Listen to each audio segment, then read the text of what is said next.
Polypropylene is one of the most widely used plastics. We find it in food containers.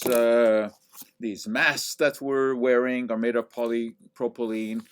We pay for them with polypropylene money. What else is made of polypropylene? Well, Neuticles. What are Neuticles? They are artificial testicles for dogs and for some other animals as well. These were the brainchild of inventor Greg Miller, who came to believe that dogs, after they are neutered, suffer from post-neutering trauma, and their owners also suffer from this.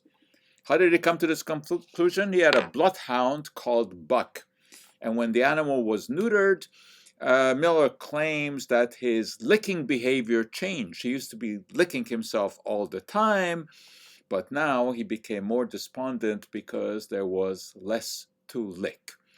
So Miller decided to lick the problem, and he came up with the idea of artificial testes. He sank a lot of money into the business, and eventually it paid off. Turned out that you could make these out of polypropylene, and since 1995 he has sold over 500,000 of these. Mostly for dogs, some for cats, but believe it or not, he even made a custom pair, size of a watermelon, for an elephant in a zoo.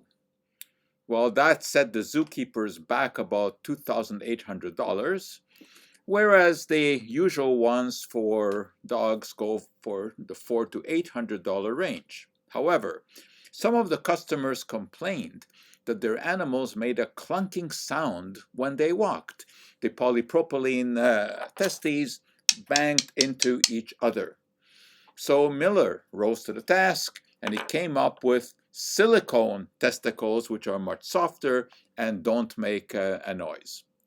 Well, sales rocketed when it turned out that Kim Kardashian, the reality show star, Neuticled her pooch. Miller has even made a name for himself in scientific circles. In 2005, he received the IgNobel Prize for Medicine.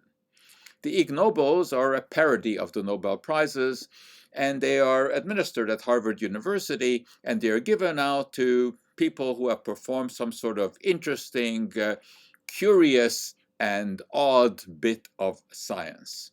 And I think we would agree that artificial dog testicles fall into that category. And that for today is our Cup of Joe.